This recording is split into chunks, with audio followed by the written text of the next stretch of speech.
ಲಘು ಗುರುಚರಿತ್ರೆ 5ನೇ ಅಧ್ಯಾಯ. ಹರಿ ಓಂ. ಶ್ರೀ ಗುರುಭ್ಯೋ ನಮಃ.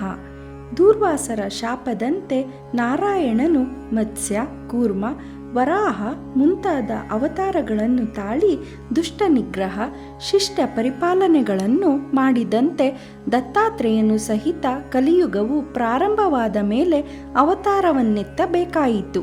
ಯಾಕೆಂದರೆ ಕಲಿಯ ಪ್ರಭಾವದಿಂದಾಗಿ ಆಗ ಬ್ರಾಹ್ಮಣರೇ ಮೊದಲಾದ ಚತುರ್ವರ್ಣದವರು ಧರ್ಮಭ್ರಷ್ಟರಾಗಿ ಅವಿವೇಕಿಗಳಂತೆ ವರ್ತಿಸತೊಡಗಿದ್ದರು. ಜನರಲ್ಲಿ ಕ್ರೂರತೆ, ದುಃಖ, ಅಸೂಯೆ ಮುಂತಾದ ದುರ್ಗುಣಗಳು ತಾಂಡವಾಡತೊಡಗಿದ್ದವು. ಇಂಥ ಸಂದರ್ಭದಲ್ಲಿ ತನ್ನ ಅವತಾರದ ಅವಶ್ಯಕತೆ ಇದೆ ಎಂಬುದನ್ನರಿತುಕೊಂಡು ಗುರುದೇವನು ತಕ್ಷಣವೇ ಅವತಾರ ಮಾಡಿದನು. ಪೂರ್ವ ದೇಶದ ಪೀಠಾಪುರವೆಂಬ ನಗರಕ್ಕೆ ಅಪಳನೆಂಬ ಹೆಸರಿನ ಆಪ್ತಸ್ತಂಭ ಶಾಖೆಯ ಬ್ರಾಹ್ಮಣನು ರಾಜನಾಗಿದ್ದನು. ಆತನಿಗೆ ಸುಮತಿ ಎಂಬ ಹೆಸರಿನ ಪತಿವ್ರತೆಯಾದ ಹೆಂಡತಿ ಇದ್ದಳು. ಪೂರ್ವಜನ್ಮದ ಕರ್ಮಫಲದಿಂದಾಗಿ ಸುಮತಿಯು ಹೆತ್ತ 3-4 ಮಕ್ಕಳು ಸತ್ತು ಹೋದವು. ನಂತರ ಹುಟ್ಟಿದ 2 ಮಕ್ಕಳಲ್ಲಿ ಒಬ್ಬನು ಕುರುಡನೂ ಇನ್ನೊಬ್ಬನು ಹೆಳವನೂ ಆಗಿ ಬದುಕಿ ಉಳಿದಿದ್ದರು. ಹೀಗಾಗಿ ಆ ದಂಪತಿಗಳಿಗೆ ಅಷ್ಟೈಶ್ವರ್ಯಗಳಿದ್ದರೂ ಜೀವನದಲ್ಲಿ ನೆಮ್ಮದಿ ಇಲ್ಲದಂತಾಗಿತ್ತು.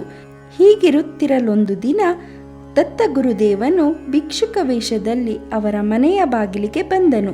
ಭವತೀ ಭಿಕ್ಷಾಂದೇಹಿ ಎಂದು ಭಿಕ್ಷೆ ಯಾಚಿಸಿದನು. ಆದರೆ ಅಂದು ಅವಳ ರಾಜನ ಮನೆಯಲ್ಲಿ ಪಿತೃಶ್ರಾದ್ದವಿತ್ತು. ಶ್ರಾದ್ದ ಕರ್ಮಕ್ಕೆ ಆಮಂತ್ರಿಸಿದ ಬ್ರಾಹ್ಮಣರು ಇನ್ನೂ ಬಂದಿರಲಿಲ್ಲ. ಹೀಗಾಗಿ ಬ್ರಾಹ್ಮಣ ಭೋಜನ ಮುಗಿಯುವವರೆಗೂ ಭಿಕ್ಷೆ ನೀಡಲು ಬರುವಂತಿರಲಿಲ್ಲ. ಭಿಕ್ಷುಕನ ಧ್ವನಿ ಕೇಳಿದ ಸಾಧ್ವಿ ಸುಮತಿಯು ಹೊರಬಾಗಿಲಿಗೆ ಬಂದು ನೋಡಿದಳು. ಬ್ರಹ್ಮ ತೇಜಸ್ಸಿನಿಂದೊಡಗೂಡಿದ ವಟುರೂಪದಲ್ಲಿರುವ ಭಿಕ್ಷುಕನನ್ನು ಕಂಡು ಅವಳಲ್ಲಿ ಪೂಜ್ಯ ಭಾವನೆಯುಂಟಾಯಿತು. ಹಿಂದು ಮುಂದಿನ ವಿಚಾರ ಮಾಡದೆ ಒಳಗೆ ಹೋಗಿ ಆ ಬ್ರಾಹ್ಮಣ ಭಿಕ್ಷಕನಿಗೆ ಭಿಕ್ಷೆ ತಂದು ನೀಡಿ ನಮಸ್ಕರಿಸಿದಳು. ಸರ್ವಾಂತರ್ಯಾಮಿಯಾದ ದತ್ತನಿಗೆ ಸಂಪ್ರೀತಿಯುಂಟಾಯಿತು. ಆತನು ಆ ಸಾಧ್ವಿಗೆ, ಅಮ್ಮ, ಈ ನಿನ್ನ ದಾನವು ಶ್ಲಾಘನೀಯವಾಗಿದೆ. ನಿನಗೇನು ಬರಬೇಕೋ ಕೇಳಿಕೊ ಎಂದು ನುಡಿಯುತ್ತಾ ತನ್ನ ನಿಜರೂಪ ದರ್ಶನವನ್ನಿತ್ತನು. ದತ್ತ ಸಾಕ್ಷಾತ್ಕಾರದಿಂದ ಮುದಗೊಂಡ ಆ ತಾಯಿ ಮತ್ತೊಮ್ಮೆ ನಮಸ್ಕರಿಸಿ, ಗುರುದೇವ, ನನಗೆ ಹುಟ್ಟಿದ ಮಕ್ಕಳಿಬ್ಬರೂ ಅಂಗವಿಕಲರಾಗಿದ್ದಾರೆ. ಆದ ಕಾರಣ ನನಗೆ ನಿನ್ನಂತೆಯೇ ತೇಜಸ್ವಿಯಾದ ವಂಶೋದ್ಧಾರಕ ಪುತ್ರನನ್ನು ದಯಪಾಲಿಸು ಎಂದು ಪ್ರಾರ್ಥಿಸಿಕೊಂಡಳು. ಅದಕ್ಕೆ ದತ್ತಾತ್ರೇಯನು ನಸುನಗುತ್ತಾ, ನನ್ನಂಥವನು ಎಂದರೆ ನಾನೊಬ್ಬನೇ. ಅಂದ ಮೇಲೆ ನಾನೇ ನಿನ್ನ ಹೊಟ್ಟೆಯಿಂದ ಹುಟ್ಟಬೇಕಾಯಿತು. ತಥಾಸ್ತು ಎಂದು ನುಡಿದು ಅದೃಶ್ಯನಾದನು. ಸುಮತಿಯು ಆನಂದಾಶ್ಚರ್ಯಗಳಿಂದ ಗಂಡನು ಮನೆಗೆ ಬಂದ ಕೂಡಲೇ ನಡೆದ ವಿಷಯವನ್ನು ತಿಳಿಸಿದಳು. ಸಾಕ್ಷಾತ್ ದತ್ತಗುರುವೇ ತಮ್ಮ ಉದರದಿಂದ ಜನಿಸಿ ಬರುವ ವಾರ್ತೆ ತಿಳಿದು ದಂಪತಿಗಳಿಬ್ಬರು ಸಂತೋಷಭರಿತರಾದರು. ಸುಮತಿಯು ಕೆಲ ದಿನಗಳಲ್ಲಿಯೇ ಗರ್ಭ ಧರಿಸಿ ಗಣೇಶ ಚತುರ್ಥಿಯ ಶುಭ ಮುಹೂರ್ತದಲ್ಲಿ ಗಂಡು ಮಗುವಿಗೆ ಜನ್ಮ ನೀಡಿದಳು.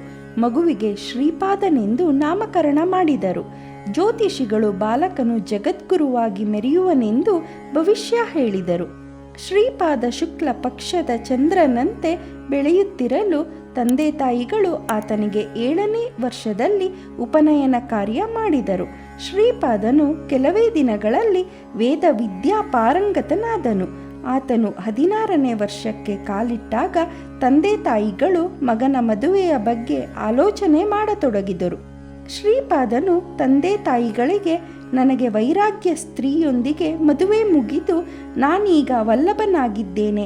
ಆದ ಕಾರಣ ನಾನು ಬ್ರಹ್ಮಚಾರಿಯಾಗಿಯೇ ಉಳಿಯುತ್ತೇನೆ ಹಾಗೂ ಭಕ್ತೋದ್ಧಾರದ ನಿಮಿತ್ತವಾಗಿ ಉತ್ತರ ದಿಕ್ಕಿನತ್ತ ಪ್ರಯಾಣ ಮಾಡುತ್ತಾ ತೀರ್ಥಾಟನೆಗೆ ಹೊರಡುತ್ತೇನೆ.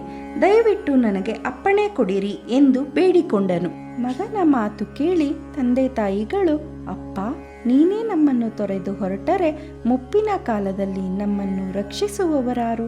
ನಿನ್ನ ಅಣ್ಣಂದಿರಾದರೋ ಅಂಗವಿಕಲರಾಗಿದ್ದಾರೆ ಎಂದು ಪ್ರಲಾಪಿಸತೊಡಗಿದರು. ಆಗ ಶ್ರೀಪಾದನು ತಂದೆ ತಾಯಿಗಳನ್ನು ಸಂತೈಸುತ್ತಾ ಅಂಗವಿಕಲರಾದ ಅಣ್ಣಂದಿರತ್ತ ಅಮೃತ ದೃಷ್ಟಿ ಬೀರಿದನು. ಕೂಡಲೇ ಅವರು ಸುಂದರ ಕಾಯದ ಸದೃಢ ವ್ಯಕ್ತಿಗಳಾಗಿ ಮಾರ್ಪಟ್ಟರು. ಶ್ರೀಪಾದನು ತಾಯಿಯನ್ನು ಕುರಿತು, ಅಮ್ಮ, ಈಗ ನನ್ನ ಅಣ್ಣಂದಿರು ಸದೃಢ ಕಾಯದವರು, ಜ್ಞಾನವಂತರು ಆಗಿದ್ದಾರೆ. ಇವರಿಂದ ನಿಮ್ಮ ವಂಶವು ಉದ್ಧಾರವಾಗುತ್ತದೆ. ಇನ್ನು ನನ್ನ ಯಾತ್ರೆಗೆ ಅಡ್ಡಿಪಡಿಸಬೇಡಿರಿ.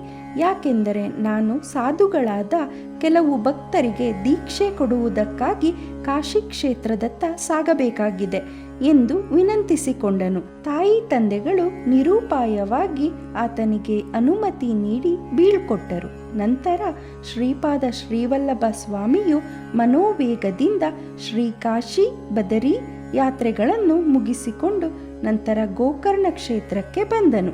ಅಲ್ಲಿ ಗುರುದೇವನು 3 ವರ್ಷಗಳವರೆಗೆ ವಾಸ್ತವ್ಯ ಮಾಡಿದನೆಂದು ಸಿದ್ಧ ಮುನಿಯು ನಾಮಧಾರಕನಿಗೆ ಹೇಳಿದನೆಂಬಲ್ಲಿಗೆ ಸಾರರೂಪ ಶ್ರೀ ಗುರುಚರಿತ್ರೆಯ 5ನೇ ಅಧ್ಯಾಯವು ಮುಕ್ತಾಯವಾಯಿತು.